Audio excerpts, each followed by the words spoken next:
Thank you everyone for joining us at this event. It is a true honor to have such amazing players and community.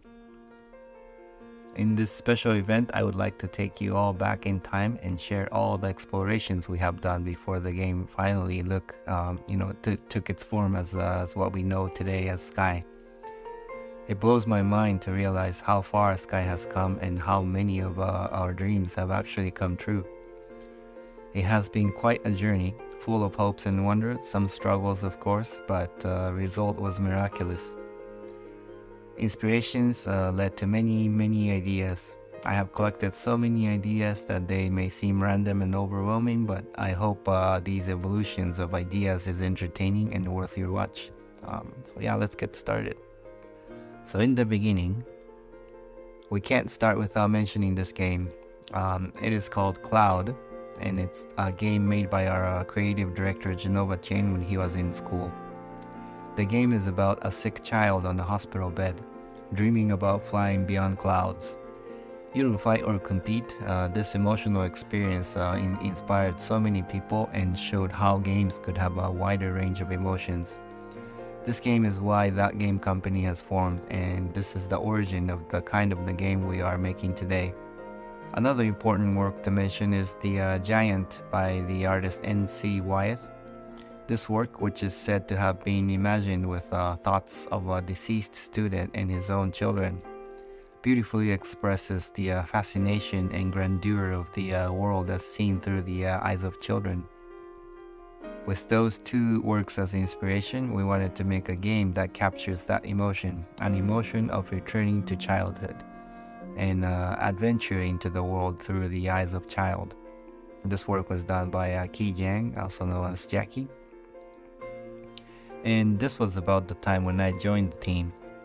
When I joined the team, the game actually looked like this here.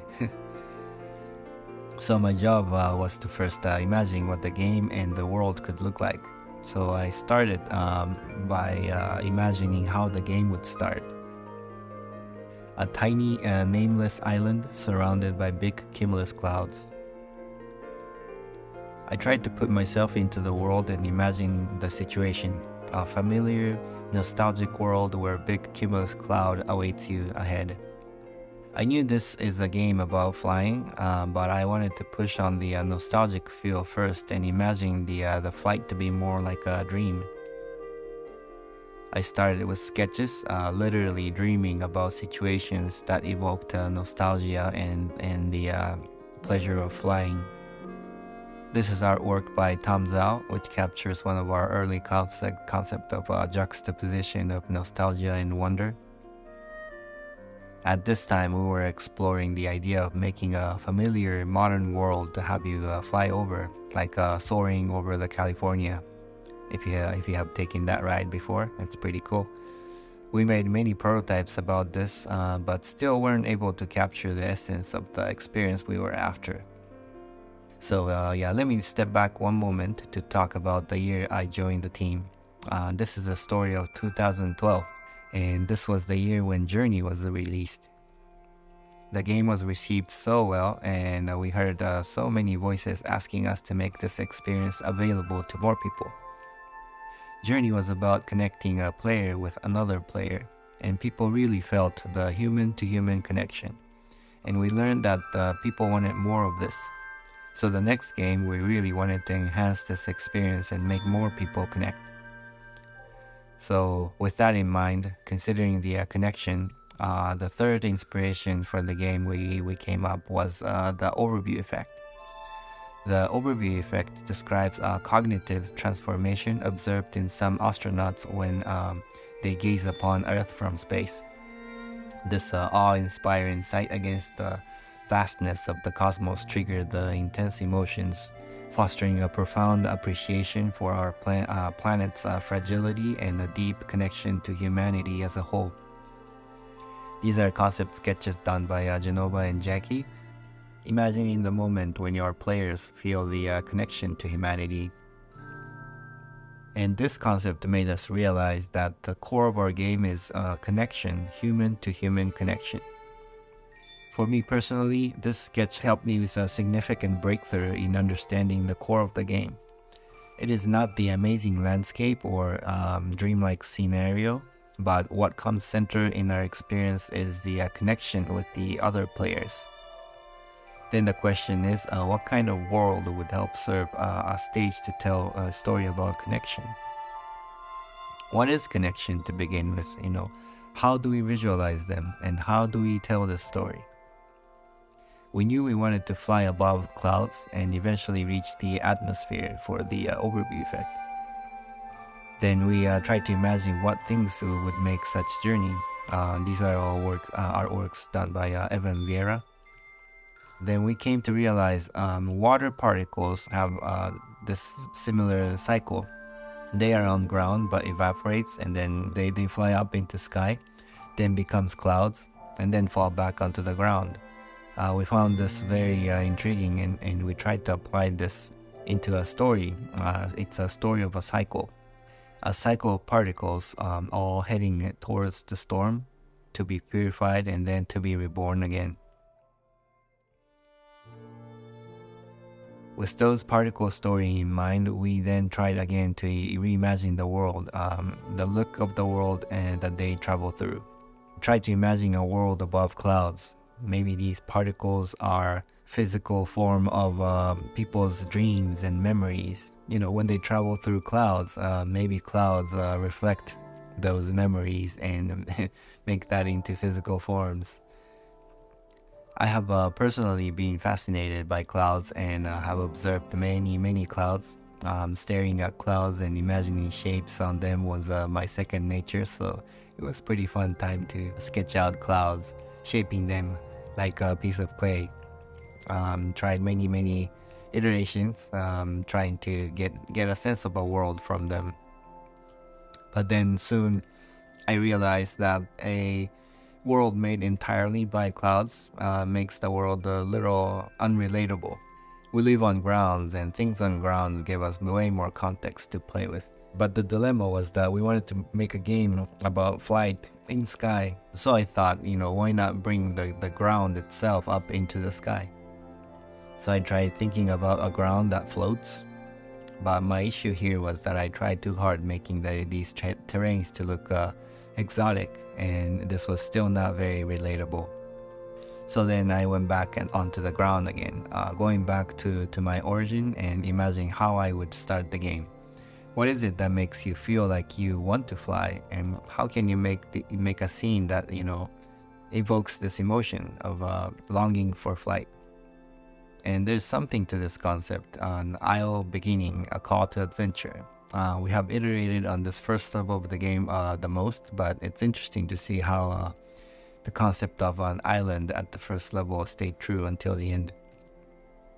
I'll be honest, we have been hitting a wall. We couldn't really figure out a world that was fun to be around. We needed things to do, which brought us to our next focus, which is creatures. They are the residents of this world. They're the ones that gives life into the world. So what are the things that live in this imaginary world? What are their function, and how do they serve you in the experience? I tried to imagine situations of the encounter of these creatures. First imagine birds, but birds in sky is not very fresh. That's not a new concept. We did want to present a new concept, new idea. We also didn't want our flight to look like it takes some effort. We wanted to preserve the elegant, dreamy quality in the way things fly in our game. Then we eventually found aquatic animals. How they swam was pretty elegant, and it was fitting for our game. To contrast the helpful creatures that are elegant and swimming, we also wanted to introduce antagonistic creatures. And this, you could see some origin for some of the dark creatures we have in the game today. Now that we are starting to fill the world with creatures, we then try to imagine if there has been any people in this world. Like showing this beautiful concept done by Tiffany Hayashi, or also known as Purple Almond. It would also add much depth in the world, to have history behind. Civilization would also bring possibilities to introduce puzzles to the game. It was really fun imagining, pieces of puzzles, made with ruins. So we brainstormed who are these people and what do they do. We tried to imagine civilization that could exist in a cloudscape. Do they live in caves? What are the materials they have to build their homes? Where do they get these materials? What's the surrounding biome? Because creatures are aquatic, maybe the landscape should also be inspired by aquatic things. Is this completely made up, exotic world? One of the efforts in trying to bring the concept of connection back to the core, we tried to imagine the world connected by a giant tree. These are some sketches done under this concept. Also, because of the aquatic reference, we also have thought about a world sunken underwater. This was a very interesting concept for me personally, but felt like it took the attention away from the sky. We did wonder if we should make these people still alive in the world or have them perished. Ruins underwater did make us realize that we prefer the civilization to be gone. We like the poetry of players to uncover the mystery through their own experience, rather than have them, talk to an NPC and, have the NPC talk and describe what happened. Having these people gone already also brings the opportunity to introduce antagonists to the story. Whatever that destroyed the civilization could be the challenge for the players as well. In this concept, you can see some dark shards penetrating through these ruins, and you could see some hint of how we've done the darkness in our game today. Eventually, the world is starting to show its form to us. Things are starting to come together. Terrains poking out of clouds like islands, surrounded by creatures gracefully swimming in the air, and ruins awaiting for the players to uncover their mystery. Now that we are finding the general structure of the world, we then dove into figuring out what the story of these people are. What are these people to begin with? Why do they live in clouds, and how did they live, and why did they die? That's quite an overwhelming question, so I again went back to the sketchbook and trying to imagine, being a player. What does it feel like to meet these people? People of clouds, what's their life like? Then I tried to remember our original inspiration. Why was NC Wyeth Giant was such striking image? For me, it was because it made me remember the perspective of a child, when the world felt bigger than me and it was filled with mysteries. So I went back to the sketch and tried to imagine a giant in clouds, witnessing a giant in clouds appearing, and trying to imagine what would I see if I followed that giant. This imagination sparked many ideas for me. As a child, I found many of the things adults did felt mysterious and ritualistic, so I simply tried to reimagine and translate it where I saw adults did into this weird cloud people doing their jobs that I didn't understand. Thinking about jobs made me bring back the idea of particles in cycle. What if these cloud people had a job to make these particles move around, to circulate these particles? We used to call them as motes internally back then. They harvested them, collected them, and shipped them to have them cleansed by the storm and to have them reborn. Perhaps they were part of the cycle, but because they are gone now, it is now players' job to take these motes and put them back into the cycle, maybe. The idea of harvesting and collecting motes gave us new understanding about these people. Maybe things they collect are precious and they were obsessed by it, much like how humans are obsessed with our resources. There may have been rituals and technologies built around them. I will touch upon this later, but around this time we have also established another theme, which is a time of day. It's an overarching theme to help tell the story. And we knew we wanted to start the game on an island before starting the journey into the sky. And with the help of a time of day theme, we overlaid the concept of dawn as additional theme. I tried to imagine a dock that these people built to carry things into the sky. And then I tried to imagine being a player arriving here. What does it feel like? What does it look like? Leaving the island, entering the cloud world, and the time of day has progressed and into daytime. And then the time of day continues to progress through the journey, imagining how the ruins would change, what look different. By then, we have learned quite a bit about these people and the flow. We're starting to get the feel for it, and we're now diving into figuring out what really happened to these people. What's the history?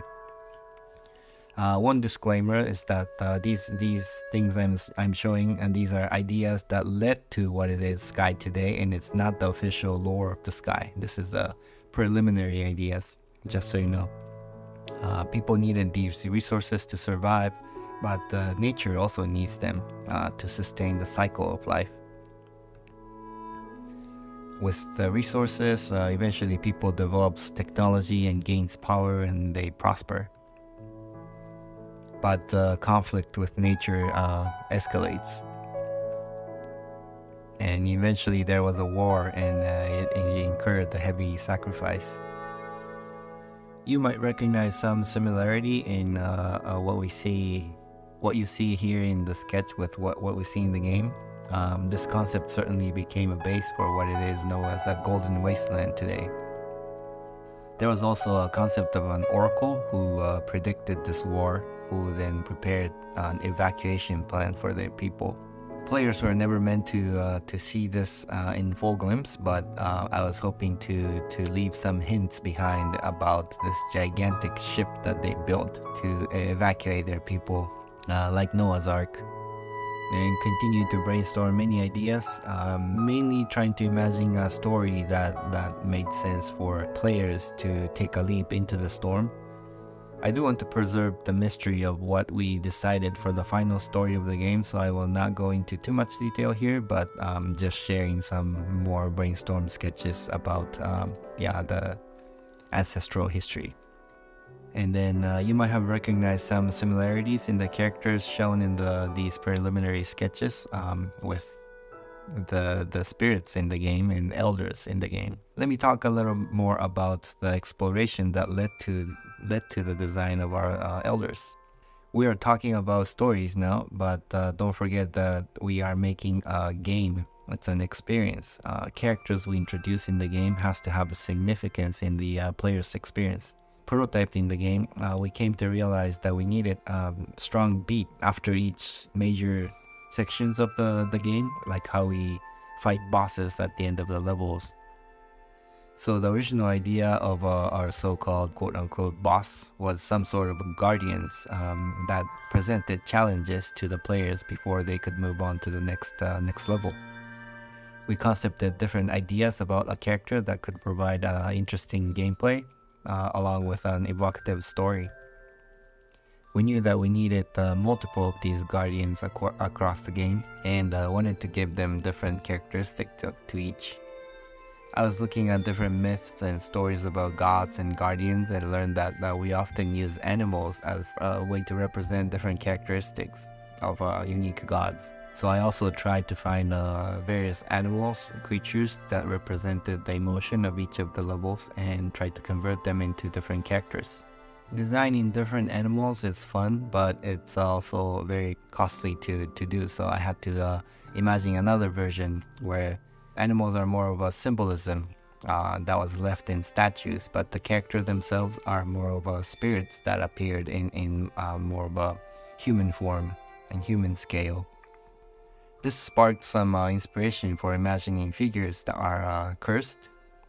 Each presents a challenge to the player, and their characteristic was represented by missing body parts. Not sure if you can recognize, but these are what eventually becomes Elders of the Isle and Elder of Prairie. Here are ideas for Guardians for Rain and Sunset, eventually becomes Elder of Forest and Elders of Valley. Having all these characters also helped spark an idea of unifying them as a group. This concept made me imagine them as a royal family of some sort, and they used to be together, but now they are separate, and the mystery is to be discovered by players. Royal family made us think that we need a king, which would make sense to appear at the end. Distributing them across the game and breaking them into levels helped us organize the flow and the story of the game. Some more ideation in 3D prototypes. You can see how they evolve and progress into what we know of them today. Again, a disclaimer that the story behind these characters I'm sharing here are preliminary ones, and I'm not explaining the official lore of the game. So now that we have a structure of the world, the creatures, characters, and the quote-unquote bosses, it is time to assemble them together into one game. We did determine that we wanted to base our flow on the theme of the time of day. We associated different emotions across 6 different times as dawn, day, rain, sunset, dusk, and night, and associated colors and shape languages to each. We then applied an emotional curve inspired by a hero's journey and designed a flow for the experience, associated by levels and characters at each stage. We then put everything together to test the flow of the game, a story of a player waking up on an island, finding ways into the sky, uncovering mysteries of the lost civilization, and then eventually ascending to a space for an overview effect. You might think we have figured out pretty much everything at this point, but that's not true. Devil's in the detail. I will share only some of the different iterations we have made on each of these levels. Dawn, we knew it would start on the island, but there was still some idea of mixing a mirage of the modern world to make this initial level give a strong sense of threshold. We played with the idea of leaving our world to enter the realm sky. More ideation of the isle. We had versions where you rowed a boat to enter the sky realm. The concept of the boat was debated until pretty late in the phase. The shapes of the clouds at this level was also iterated a lot. A giant wall of clouds to fly over, or a hole in the clouds to penetrate through. This level has been, by far the most iterated level. We have explored so many ways to lead up into the sky. Next up is Prairie. We used to call these realms by the time of day until pretty late. Many of us, including myself, still reference these levels by the time of day. These concepts by Tom helped us determine the color of the terrain in the sky. We wanted to reference biomes from high altitude.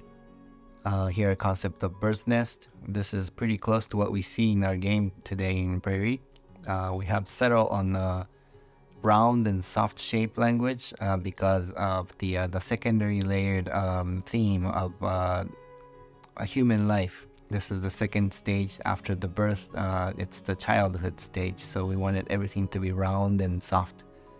Pretty close to what we know of Prairie today, but at one point we wanted players to go through a cave before coming out to see the blue sky, to contrast the open, vast feel of the sky. You can see here in the sketches some preliminary versions of the gates that led to different levels, or shrines that helped you change dresses you wear.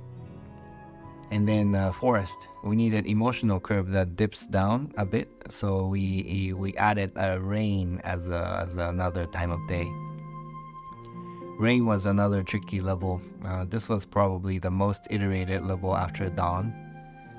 We tried enchanted forest feel. We also tried this level to be to have an elder who seduces you.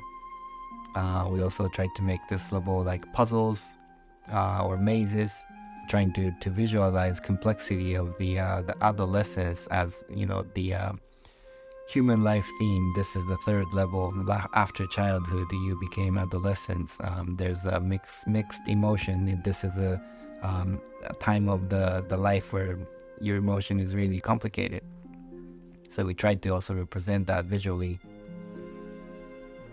Another important aspect of this level was introduction of industrialization. The third layer of the story was civilization, story of the civilization. So after the civilization has lived in harmony with nature, they start the industrialization.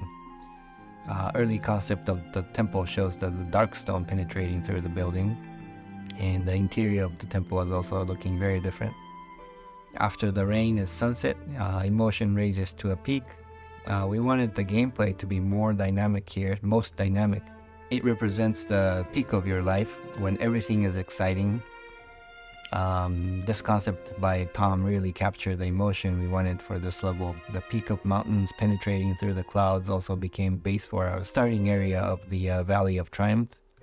Civilization was also at its peak, so this was meant to be most decorative and rich in materials. Many of the concepts here became the base for the key areas in this level. Can you recognize them? After a peak, there's a fall. Dusk was aligned with the midlife crisis for the human life theme, or the post-apocalyptic theme time for the civilization theme. Shadi and Kang jumped in at this time of the production and helped us polish some of the ideas for this level. This was the time when we tried to expand each realms to have various sub-levels. Temple in the Golden Wasteland. Exterior is pretty close to what we see today, but the interior became a lot different. Night is a vault of knowledge. Visual inspiration of this realm was a library and the ethereal dream. Following the arc of the civilization, this is supposed to be most advanced, but we didn't want to make this to feel too technological. Instead, we wanted the whole experience to feel more like a dream or magic, so Jackie did this concept to capture the dreamlike quality of the realm. Some early concept of the shelves and the quote-unquote books. We designed a lantern to be the device that recorded memories, concept done by Tom. And the early prototype of the end of this realm was more like a planetarium. A place where you meet the oracle to hear about the history and to hear about your own destination as a player. Storm is the final realm. This is the moment of death, and we wanted to visualize the lowest low moments of the game. At one point, we were considering that the Storm realm is black and white. Tom captured the feeling of what it could feel like to be in the midst of a storm. And then try to approach the Eye of Storm. Then Kang helped added one color, red, into this visual to further enhance the emotion of this realm. At the Eye of Storm, there's a hint of what actually happened in the past. Trevor Stringer concepted the moment before the cataclysm, and Tom painted a version of our representation of darkness. After the death in Storm, you now shoot up into the space. This is a moment of rebirth, the overview effect we wanted to have from the very beginning of the project. For a while, we were going after the idea of the representing the unity of people by a superorganism we called as a megabird. Here's Kang's emotional capture of the moment when everything is coming together. And the evolution of the megabird. If you remember the original sketch done by Genova, we have come far, but I think it's nice to see the original idea kind of stuck around. In the end, we emphasized more on the idea of the stars and constellations, so our megabird became more of a mega constellation. Because there are too many layers of different problems we were solving to consolidate into one experience. I am abbreviating a whole lot of the process that we went through, but I hope you were able to watch how ideas were created and morphed and evolved into what comes Sky today. And then finally, game was released. I was only able to show only some of the 2D concepts, but making of this game really involved the high-level concepts of storytelling, game designs, engineering, 3D modeling, sound effects, and music. Literally everything had to come together to form this special game. A spark of inspiration initiated this project. We played and iterated on so many ideas. It was fun to iterate, but sometimes became overwhelming. After each failures, we stood up and yeah, we never gave up. We kept on going. There were times we felt like we really lost our direction, but we continued. I was really not sure if this game would do well, but kept on going, believing that there's something at the core in this game that is worth sharing with the world. And then we broke through, released the game. So many rough edges and unpolished details, but the game was released, and then in the end received by millions of people. Today the game is still alive, and with the support of all the players, including yourself, it is growing and evolving even more. This is the end of my presentation, but I truly believe that the making of Sky was kind of a miracle. I hope seeing the birth and the evolution of the game was interesting to you. I am grateful to say that Sky is much alive still and continuing to change. And I am looking forward to witness how it's going to evolve more through the many years to come. Thank you.